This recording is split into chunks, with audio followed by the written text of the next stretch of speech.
Welcome to the Zandbergen Report, where wealth strategies and pop culture collide, featuring your distinguished host and certified financial planner, Bart Zandbergen.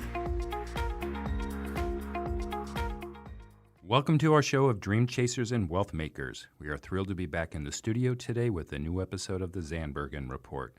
I'm proud to bring in the movers, shakers, and difference makers who are passionate about sharing what they have learned and what you need to know today. And today I'm so happy to have in studio my very longtime friend and clothier, Dave Welch of b.spoke Style, and my pseudo-partner in crime, Scott Heinila. Scott, good afternoon, gentlemen. Good afternoon. That's enthusiasm. Happy to be here.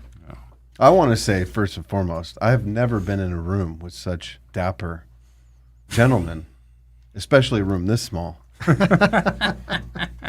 So this is great. Well, yourself included there, mister. We'll get to that. Thank you. We'll get to there. You Well, that brings up stop. the subject of today's show.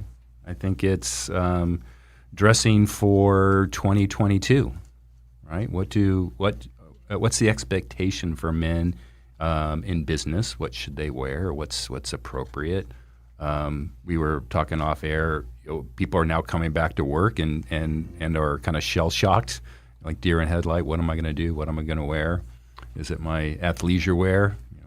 Presumably that's not the right answer, but so that's the topic. And trends that you're seeing, which I imagine there's got to be a shift going on. Oh, yeah.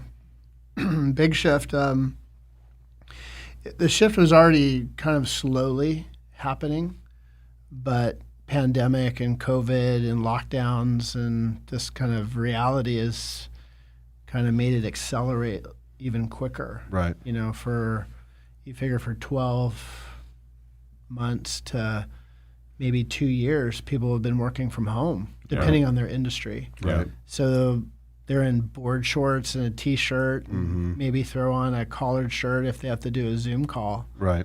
So they've gotten really laxed. Yeah. And I hear it from a lot of my clients. Most of our clients are, the CEOs, presidents, or running companies, or relatively high up in management. And, they're starting to see workers, they want to kind of bring workers back, whether it's a hybrid model where it's 2 days a week, 3 days a week. In some cases, it's every day of the week, again, depending on the company. Mm-hmm. And so there's kind of like oh my gosh, what am I wearing? I had a client call me the other day, and he goes, well, hey, we're going back to every day. And I tried all my clothes on, and I have some COVID 20. So he just wanted to redo everything. But he's like, I have to be back in the office. And I'm starting to travel and see clients. And so it is, and every industry is different. And that's a little bit of the challenge. Back obviously prior to COVID, there's a little bit of an expectation because every industry was relatively similar. Yeah. But now, I had a client, he's a lawyer, and he goes, man, if you walk into the law office on a certain day, you'll see lawyers, $600, $700 an hour in a Hurley T-shirt and board shorts and flip-flops. And it wasn't like that 20 years ago? No. How about 10 years ago? Yeah, maybe not even 4. Yeah. At least that casual. Yeah. And that's the slippery slope. That casual. That's the Right, slippery right. slope. That is the slippery slope. Yeah. Before it'd be like a polo shirt, jeans. Oh, right. Maybe sneakers was really pushing it. Yeah. Mm-hmm. Dockers. Yeah. But now it's, Yeah. guys are getting Yeah, and super. your scrubs. Yeah. Or they don't think anyone's coming into the office. So they're going to sneak in, but then you never know who's coming in sometimes. So. Yeah, even with some shifts, like some friends of mine who they're very successful executives, and they would always say suited and booted. That was the term they would use, and it was fully suited, right? And they lived that for many years. And then all of a sudden, a few months go by, I see them, and they're literally jeans, polo shirt, hat, and nice, fashionable, designer pants, this kind of thing. And but I mean, that's a massive shift from one dress code to another. Right. So you wonder now, we got to find equilibrium here, and how do we do that? Hey, Dave, before we go further that direction, I think it would be great for the audience to know your kind of fashion evolution in your career. Sure. So right out of college, I went to Cal State Long Beach. They had a fashion merchandising and design program. They really good. Wait, go Dirtbags. Yeah. My daughter went there too. Dirtbags. Me too. Same Me thing. 3. Yeah, I went there the last year of, I'm drawing a blank on the football coach's name.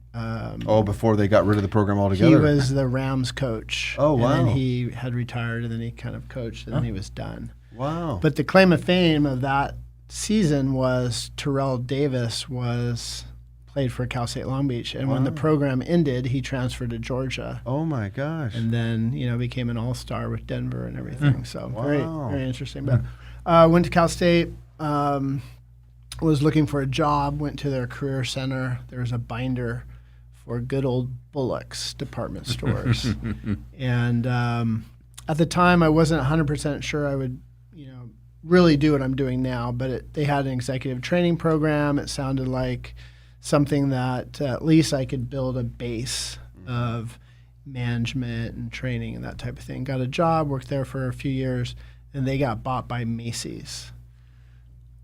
Bullock's was kind of like a cool little, almost Neiman Marcus-ish, where, every store was unique to the individual community. They had buyers and everything. So Macy's was going to be totally different.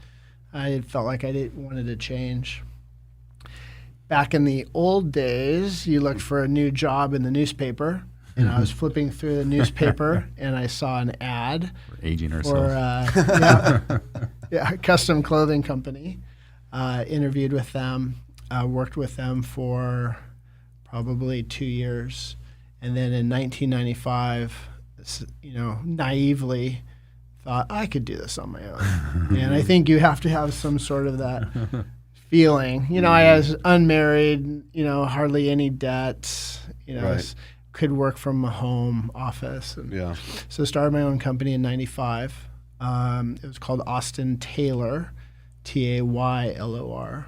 And people always go, how did you figure that name out? And it was challenging because at first I didn't want my name. I didn't think Dave Welch sounded that great for a line of clothing. So I had little index cards and I wrote different names on them. And at the time, I thought Austin would be a cool name for if I ever had a boy, and Taylor would be a cool name if I ever had a girl.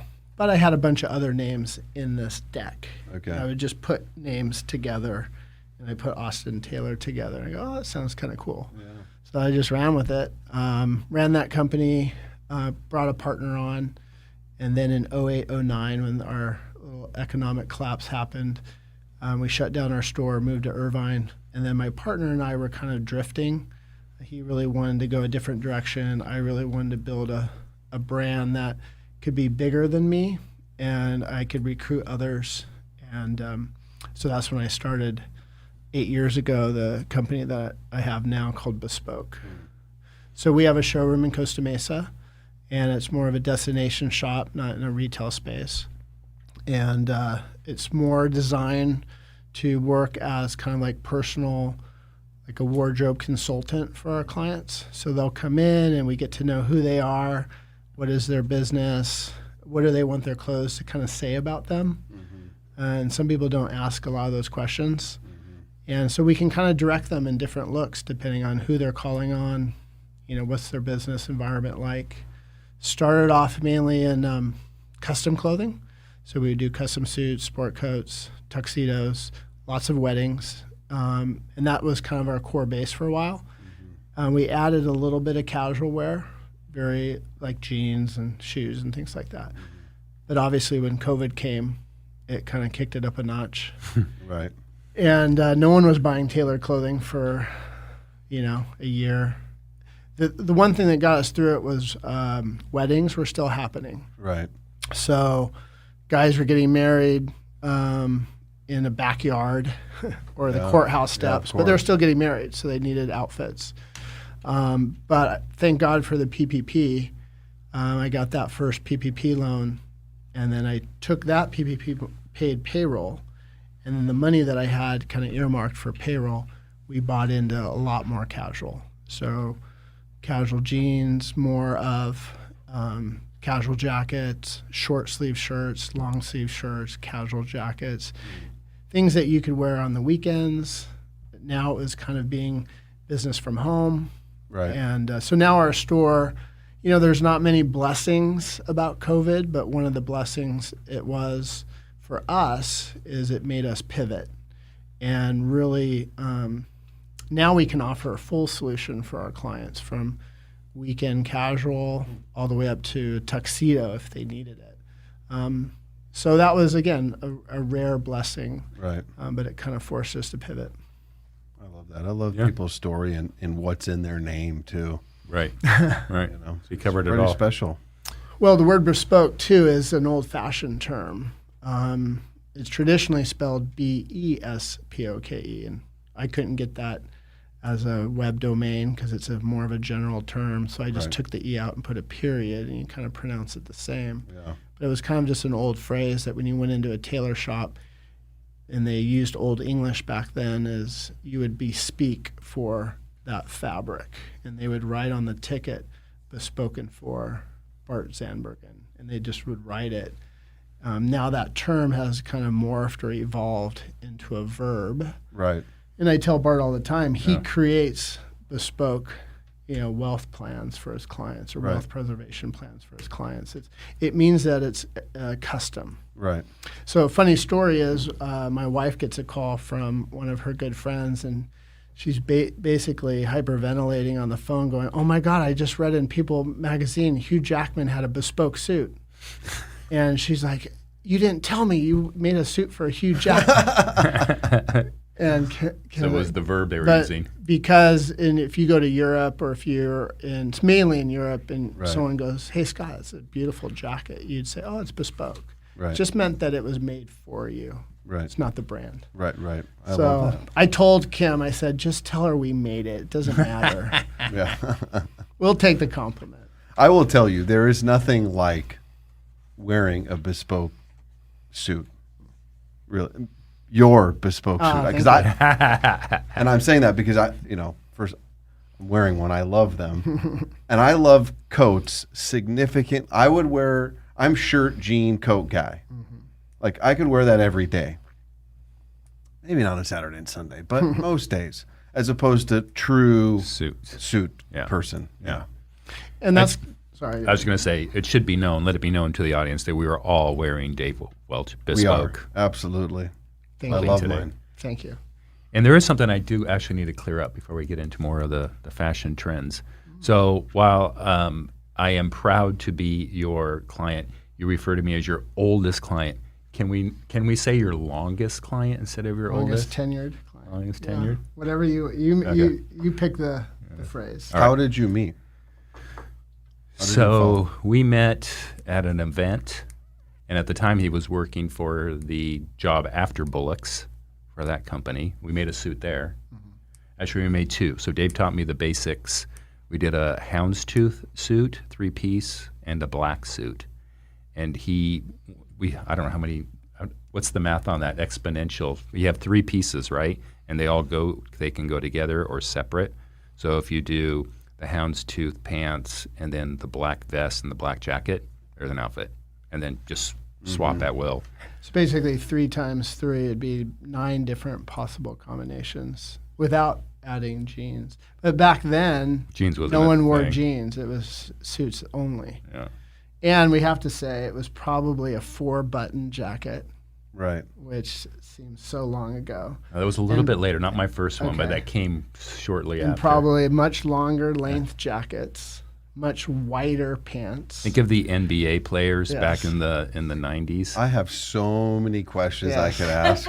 Have you seen I mean, the? oh my gosh. Did you watch the Michael Jordan documentary? Yeah. Oh yeah. Have you seen Yeah. some Oh, of the things they yes. wore? Yeah. Yeah. Massive suits, big boxes. His might not have been as big as that, but that was the era of dress, and I look back at some of the pictures and I'm like, oh my gosh. So Right. when you say 4-button, you're referring to in a quadrant. No, No. the front button. Up. Okay. Like Okay. right now we So have your four- jacket's four 2. vertically. Imagine Yep, yep. adding 2 more. Yeah, that'd be It aggressive. would be coming up. And Yeah, the a lot. jackets were longer. Right. And then pleated pants and With big knees. big full cut pants. Right. Because back then people didn't really want to feel the clothes on them. Again, that's that whole interesting dynamic of fashion. And, men had always been very, would always complain like, oh, this is tight. I can't, Right. they wanted this comfort, Right. and you go over to Italy or Europe, clothes were painted on the guys Right. and very trim and modern. But, back then America was always a few years slower to adopt, especially for menswear. Right. But that was probably our first few outfits. And given his And it was height, hooked. Yeah, I was hooked. All right, my longest tenured client. Longest tenure. Yeah. Let's go with that. So can I ask a question? What do you do? What would be a respectful kind of naturalistic way of discarding of old suits? Is there what do you do with an old suit that's way out of fashion? And I mean, can it be recycled in some capacity? It's hard. There's movements of, and it's not my area of expertise, Right, okay. but there are some It people was just that a passing thought. well, they reclaim garments, kind of take them apart and repurpose them. And there's different firms that do that. Right now, I think the main thing that we've done is either counsel our clients to maybe reach out to working wardrobes. Right. And, most of those 4-button jackets are long gone. Right, so most right. of the things that people are donating could actually be worn again. And that's a great plug. For a while during COVID, they weren't taking a lot of donations, but I think they've kind of opened back up, so to speak, to take donations. Yeah. And they'll take donations. They donate them to, if you think about it, there's a lot of students that win like a scholarships or they win awards. So those kids might want a jacket or a suit or a shirt and a tie to go up on stage. Yep. Or Sometimes, military. yeah, and then sometimes there's people that are wanting to get back into the career, so they need some clothes. And the other thing too is they'll take golf shirts, they'll take chinos, casual pants. Because if someone comes in and maybe gets a job in, let's say, a shipping department, they need more casual stuff. So it's not just about taking back suits. Yeah. They'll take back a lot of things. Don't throw your stuff away. Do some good with it if you can. Yes. Absolutely. I need to do a little more of that. The closet's a little full. Yeah. Yeah. So, what have you done in the past? Working wardrobes. Yeah. Okay. Yeah. Or something similar to that. Okay. Or your son. Or for a while, my son. He would, Yeah, of course. No, that's he would great. trim it up a little bit. Yeah, of course. Think about people in your community that you can Yeah. share the love with. Share the love. Yeah, before getting rid He of it. just took his name out of the jacket. That's right. That's right. Do you have something that you put always inside your collar? Your embroidery? So sometimes it's a saying like It is, okay. like there's Papa loves Tehani. That's on one of mine. Could be my name. Okay. Do you have people who it's always this? So explain what we're talking about. Yeah, Let's so- not be assumptive. here. Right. So behind the collar of a jacket, like if you were to flip it up, Yeah. traditionally there's felt in the back of the collar. It's supposed to help mold the fabric around your neck. And we found that that's a cool little spot to put like a little monogram. It's almost like a little secret spot where no one really knows. It's so damn cool. Yeah, and so that's where Yeah. if the client doesn't have any idea, Mantra. like our default would be kind of going back to our homage and where our name came from. It would say bespoken for, and then the client's name. But we also offer it as kind of a cool way to add something that's unique to you. Or we've had people that have gone to a specific college. SC might say, fight on. I've done that. I've done UCLA Bruins. Some people, if it's around a wedding, they might put a fun little phrase. She said yes. Carpe diem we've done. That's great. Yeah, so you can Google like 3 and 4 I was world stumped by the quotes. question when Alyssa asked me. But then it's almost like a contest. What am I going to write in this? Because Yeah. you're not changing it once it's in Yeah. writing. So you need to really give proper thought to what I want in there. And next time, my next suit, I'm going to put this in here because that's better than the last one I bought. That's right. Well, I've had to change some of It's them genius. out due to divorce or something. Yeah. Okay. So you can't Give me a new change collar. that, but it's We have had that. I would say, as not as long or tenured of a customer. Yeah. I would say the greatest experience of working with your firm is the sense that it's the sum of the little parts that amount to a really great experience. And that's a perfect example of one of the little things that really go a long way. And this is a truly special piece of material and experience that I'm wearing, and I can wear with pride, and it's made specifically for me and only me, the stitching and all these other little things. Yeah. It's a wonderful investment in yourself. Let's talk about trend for a second. I'm looking at the three of us. We made a comment when we walked in, and then we've got our friend Nick out, and we're all wearing pretty much the same thing. We're wearing jeans, a nice button-down shirt, and a sport coat. So, Dave, is that a trend?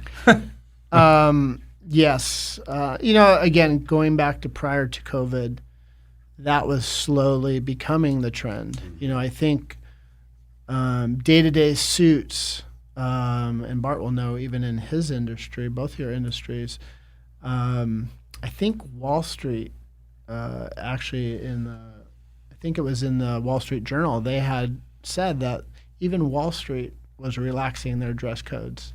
And Wow. Wall Street was always like the pinnacle of the dress code. Like those guys would always wear suits all the time. Right. And for them to relax their dress code, it was a slow erosion, especially here. We're in California. Right. It's nice and warm. It's sunny. There's this kind of attitude of, being slightly relaxed. But we're also in a county of, style and status and income and success. And so I think the jacket, I've always coached our clients, is the jacket is the thing that's going to separate you from the majority of who you're meeting with. Because of that casualization of the wardrobe, or in the marketplace, is that a lot of times people are going to walk into meetings and the other person's going to be more casual than them. And I always see that as a sign of strength for our clients. It doesn't mean you have to be gaudy and super bold or whatever, but if you have a jacket, you're just one notch showing respect to the client. And I think it kind of goes back to that. And we were talking earlier about how people are dressing the workplace. And I think there's a sense of that. I try to install this even in my girls. I have two girls, one's 15, one's 17, is, hey, how you show up in different places is how people are going to see you. Right. And they're going to judge you. We all do it. We can't help it. I think it's human nature. Right. You watch reality TV. I mean, geez, my wife, we notice things. You can't help it. Look what they're wearing. Look at this. And it's not always in a mean way. It's just our brain just captures it. So why not use that human nature to our advantage? Right. And wear that jacket. If the world is going casual, that doesn't mean we have to go the opposite. Right. You can still be casual, but take it up a notch. But what's interesting is I also have a handful of clients that, because everybody's going casual, they're wearing more suits. Are they? Now, it's a very small percentage, but they're saying, hey, this is an opportunity where I'm going to brand myself to do the opposite, to be the contrarian, to really stand out. Right. Interesting. And, interesting is the tie, right? That business is, you could tell, how often do you see a tie being worn? Even with a suit. Have you worn a tie with a suit recently? It's been a very long time, but reflecting back on some of your posts, which just the post alone has prompted me to buy a few of particular suits, and there was one. It was so damn cool. It was gray with the check, white shirt, and it had this charcoal gray tie with the skulls on it. By the time I got around, I got the suit, the tie was gone. But to that point, who's going to wear a tie now? But some are wearing, again, it's going to be a small percentage, but some are wearing them just to be different. Yeah. More of a brand statement of who they are and what they do. Yeah. But as a testimonial to you and Alyssa, who works with you and your firm, and to a certain degree, even just dressing nice, right? It does make a difference. I feel that very often one of my favorite things is they get a compliment on, hey, that's a great jacket, that's a great suit. And I think you guys have done a really good job of really understanding, kind of like me and my business and my brand and what you're not going to put me in a skull suit because that's not going to work for me. We save those for Scott. It wasn't a suit; it was a tie. It was very subtle. Well, going back to my girls, they're at that age where, they're starting, even with high school, the casualization of Right. high school meets COVID, right? For 14 months, girls were doing school at home, sweats and T-shirt. And then school opens back up, and my youngest is still wanting to wear pajama bottoms, hoodie, Right. kind of thing. And now, although some of that's in fashion, it's kind of oversized kind of clothing, but part of it is getting them to realize is you're not doing it initially for what other people think. It's also about how does it make you feel, and preparing yourself to face the world, to build confidence, to make yourself feel. And I think so much of what we do is how does it make our customer feel? Right. I remember back when I started the business, I'd gone to a personal development seminar, and they were showing clips of different speakers, and there was a speaker, and I don't even think it was he came up with it, but Zig Ziglar. Oh yeah. Perfect name for personal development yeah. coaching. And he was talking about what's the product of your product. And he was talking about this analogy of when people go into Home Depot and they're buying a drill bit, what are they buying? And the guy's talking about the drill bit, and it's made of this, special, metal, and it's gonna whatever. And he goes, at the end of the day, they're buying a hole. Right. Right. If you're buying a drill bit, you want a hole. You need a hole. That's right. And so what he was really talking about is really trying to dive into figuring out what is the product of your product. And it took me a while, but I really realized that it was that sense of confidence that we're really selling. On our website it says we don't sell suits, we sell confidence, and it's really that feeling of when you get dressed up and you're walking into maybe a first time appointment with a potential new client or an existing client, and you feel you look great. Right. I truly believe that you're going to perform great as long as you do the other aspects of your business well. We'll partner up with the clothing side. And, Bart's right. He does, back in the day, presentations, and he's up in front of people. And I would like to think that he feels, 10%, 20% more confident because he knows he looks great. And that's what we're really trying to enhance with our clients. Even if the world's going so casual, how can you get dressed up and look better, not only for others, but just for yourself? Yeah, I would. There's no doubt it has a positive impact on your psyche. There's no question of that. Yeah. We're not sure if we've gotten through to my 15-year-old on that, but we're working on it day after day after day. Well, that's part of their journey with you. Yeah. Their dad doesn't know anything. So, Dave, before we Maybe Bart tells them they'll listen, but Right. yeah, they never listen to parents. no. Before we run out of time, so we were talking off camera about kind of the change in some trends and fabric, and the old days it's cotton, wool, or polyester, right? Yeah. That's very basic. And then time goes on, and I have a couple of bamboo jackets, which are. Do you have one yet, Scott? Is that a bamboo? This is. I think it might be. Which I super soft, right? Oh gosh, Yeah. great. Yeah. And you were mentioning more like the stretch. You want to talk about that? Yeah, to Bart's point, the reason why everybody wore their clothes really baggy back then is it was any tighter, it would be very restrictive. I remember I've had some suits for myself, and I'm like, oh, I want to get into this very skinny, trendy look. So I take them in, have my tailor them all up for me, and then I can barely sit in my car. I look great standing up, but I could not. They were not functional. Right. And menswear. Nor did they breathe, probably, right? The Barely, quality, yeah. But menswear has really adopted pages from women's wear in fabrications.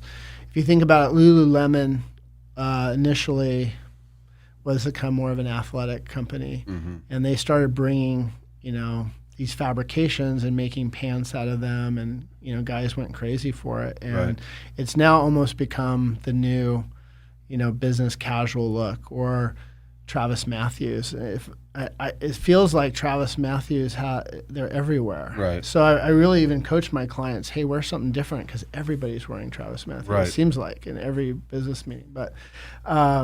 But fabrications have changed for men. You can answer that later, but do you have suggestions on that? We can come back to that. You can have some of those looks without the brand names. And again, I have nothing against Travis Matthews. I think they've done a great job and built a huge business.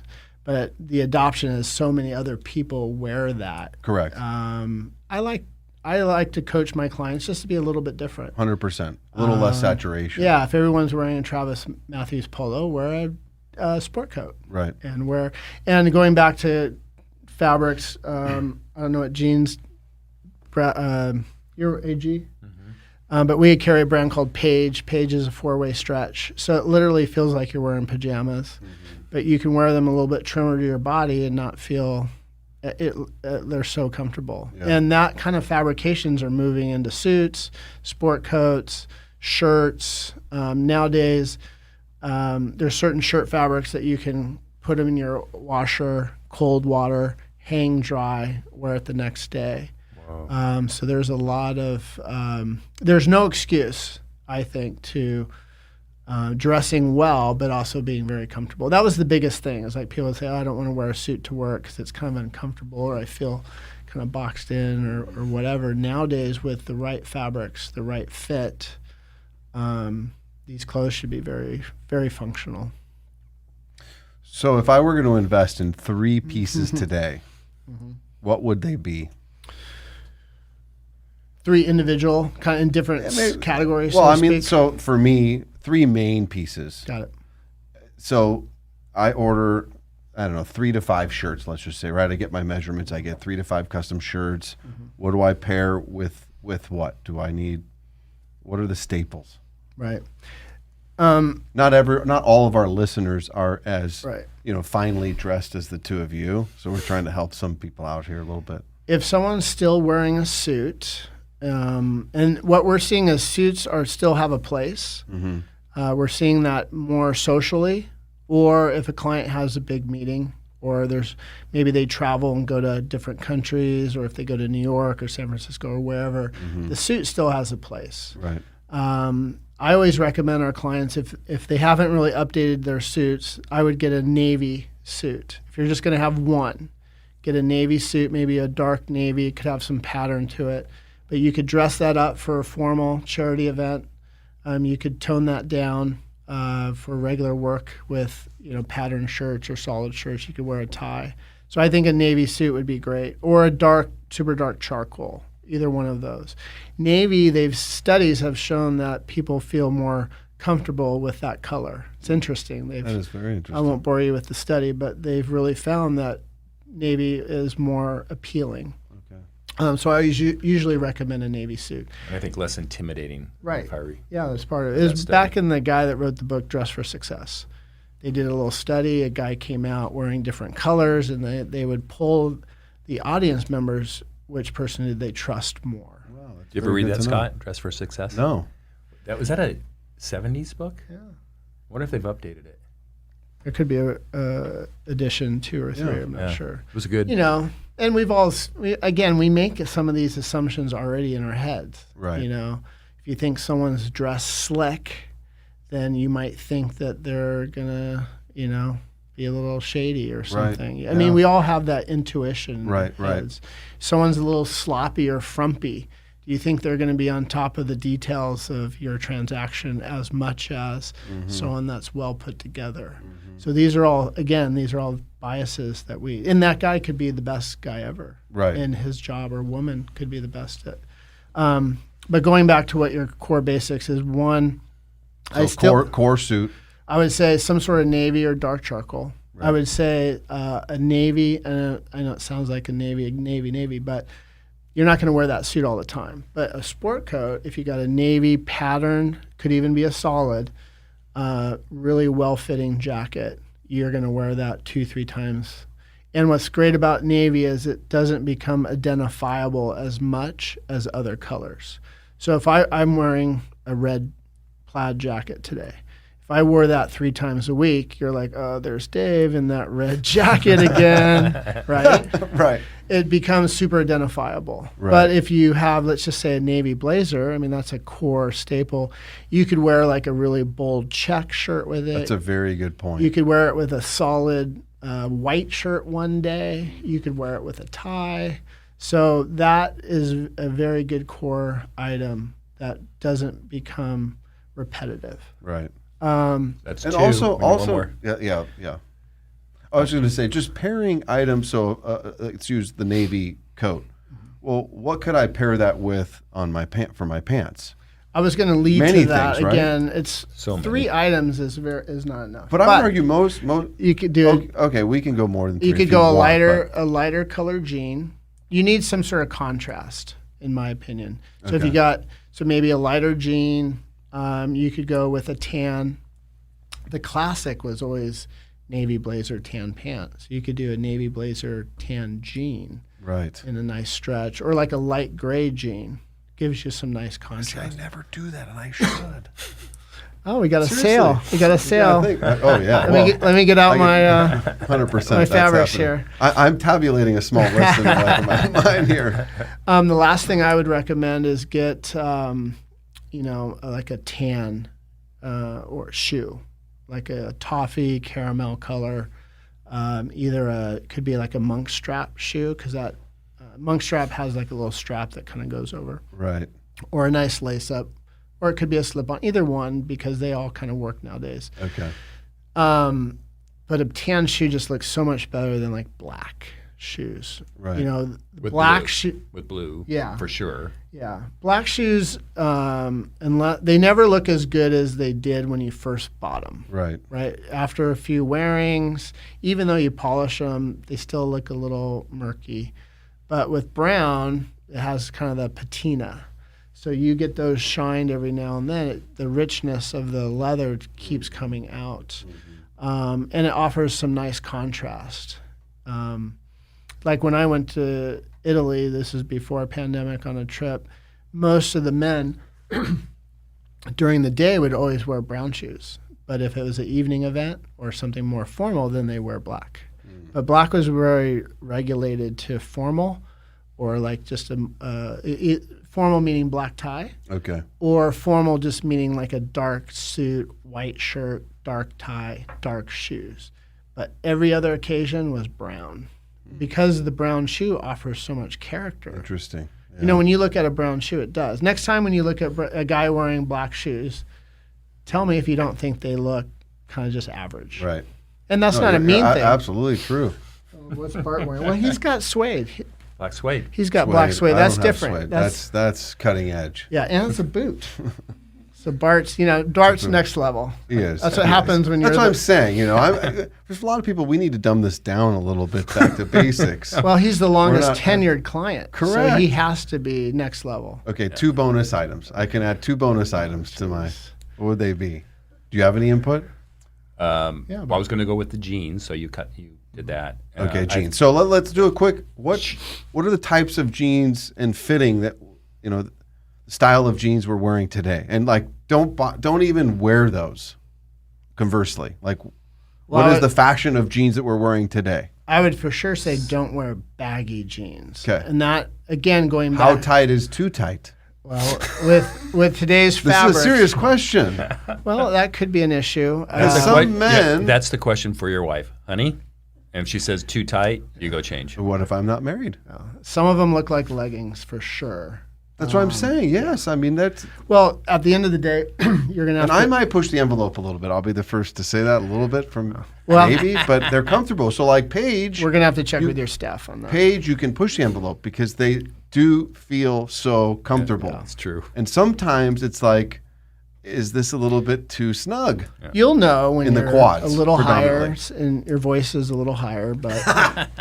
But going to that point is most jean manufacturers have 3 or 4 different fits. Okay. So again, hopefully you're finding somebody that's going to give you an honest opinion. But nowadays, because the fabrics have stretch, you can go a little trimmer. Right. And when I meant baggies, we all see it. Yep. You know, it's kind of like dad's jeans. Although what's really random, going back to my girls, is Girls last are wearing year. those, aren't they? Last year, mom jeans were really popular, and my wife said, I never wore those jeans. Why are they called mom's jeans? It was probably like 2 generations of mom prior to my wife, Right. but she got bitter. She's like, I used to wear lower waist jeans, Yeah. but they were really baggy. But we've all seen, Yeah. you know, maybe it should be called grandpa jeans or something. But those are the jeans you want to avoid for Okay. sure. Got it. And I don't think anyone in this room's wearing grandpa jeans.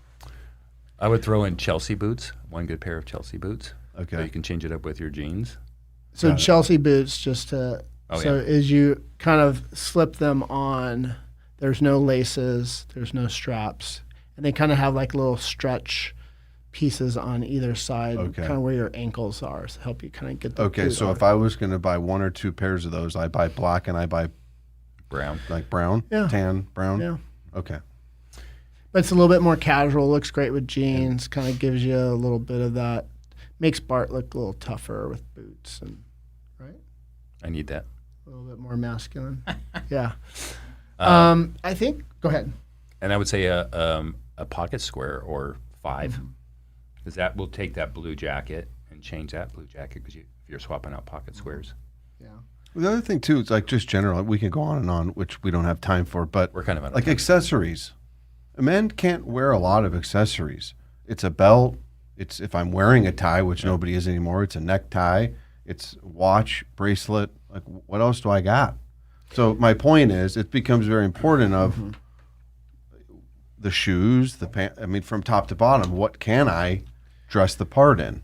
Well, I think that kind of leads into a different topic, and it'll be very short. Is I remember when I first started in the industry, I couldn't afford my own suits, and this is my counsel to anyone that's just kind of building a wardrobe: is find a tailor that can tailor your clothing to fit you. So, for an example, like for me, what I did is I bought, I could only afford a $100 suit, and I would take it and make sure that fit me perfect. And then I would put my money into accessories. So Right. I had great shoes, killer belt, pocket square, and at the time, a nice tie. Right. So even my shirts were inexpensive and my suits were inexpensive, but they fit me really well. I could pull it off. Almost Right. like a fake it till you make it Right. kind of situations. Yeah. So that can be the same thing. Guys could go, women could go, buy their clothes. Doesn't have to be expensive.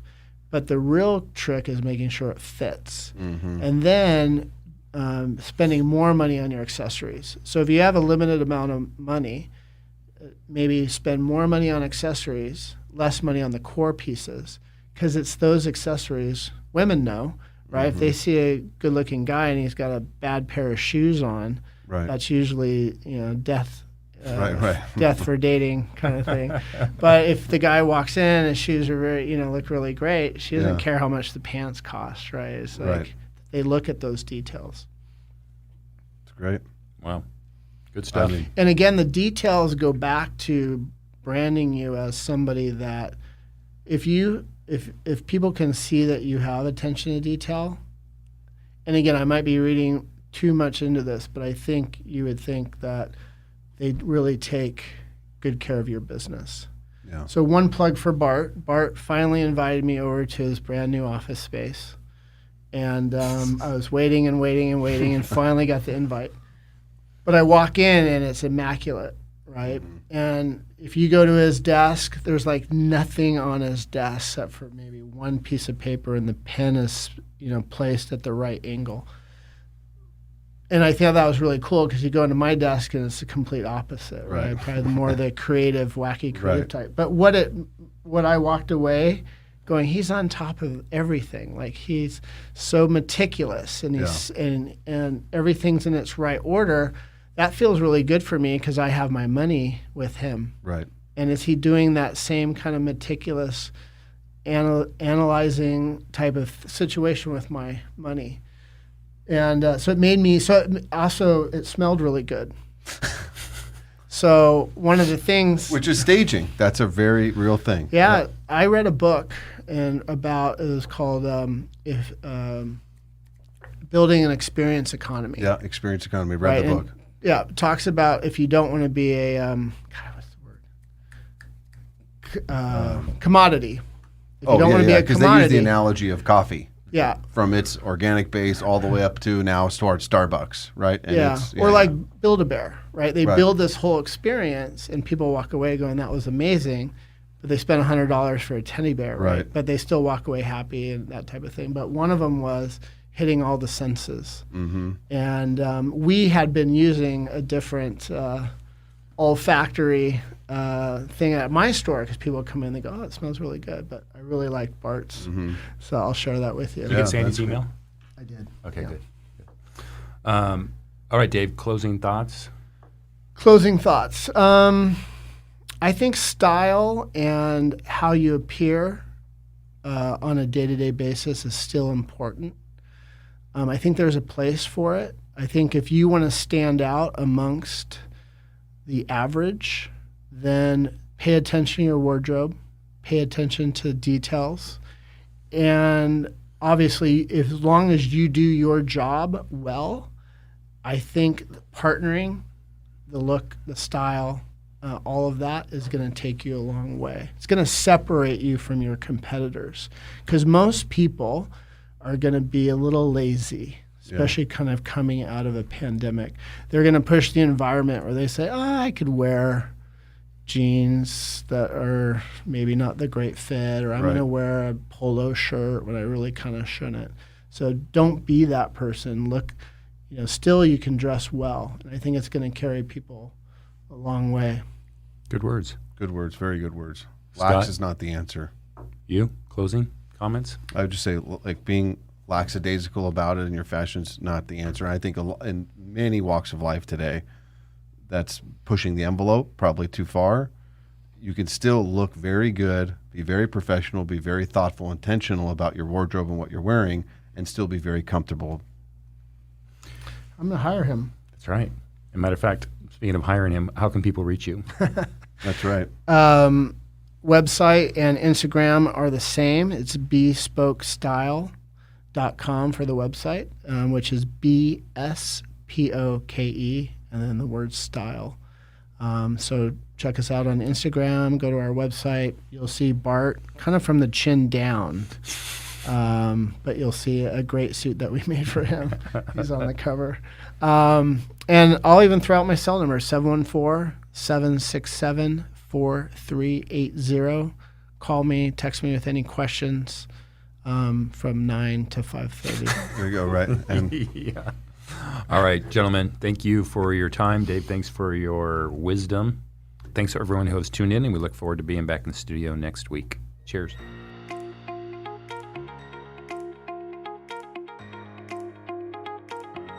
Tune in next week for the latest edition of the Zandbergen Report, Tuesdays at 2 p.m. Catch up on our recent shows by visiting podcast.bartzandbergen.com. The Zandbergen Report is also available on iTunes, iHeartRadio, and Spotify. Interested in being a featured guest on our show, or have a question you'd like to hear us answer? Email podcast@bartzandbergen.com. The contents of this podcast episode do not constitute an offer of securities or a solicitation of an offer to buy securities, and may not be relied upon in making an investment decision related to any investment offering Access Wealth Management LLC, an SEC-registered investment advisor. Access does not warrant the accuracy or completeness of the information contained herein. Opinions are our current opinions and are subject to change without notice. Prices, quotes, rates are subject to change without notice. Generally, investments are not FDIC insured, not bank guaranteed, and may lose value. Brokerage services are offered through Tailor Capital, member FINRA.